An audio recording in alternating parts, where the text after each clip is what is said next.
Абай облысы, Шүек ауылы, Ақтайлақ атындағы орта мектебінің 11 сынып оқушысы Есімханова Жанерке.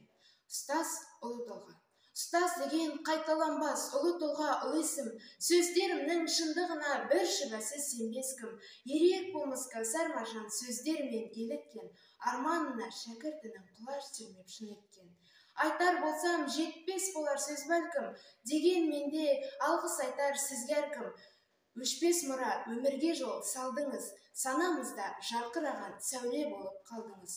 Түйіседі бір адамда тәжірибе, білім, ақылы, барлығы да суреттелер ұстаз сөзі арқылы. 11 жылда жаңылдырмас бағдаршамға айналдың, өзіңдегі әділ сана қайратына қайранмын. Ерекше бір алғысымның келіп жетті күні де, тек тілерім бақыт пенен сәттілік қой өмірде. Өзің менен қалыптасар ұшқыр ой мен берік сана, сөз соңында ұстазыма айтарым тек алғыс қана.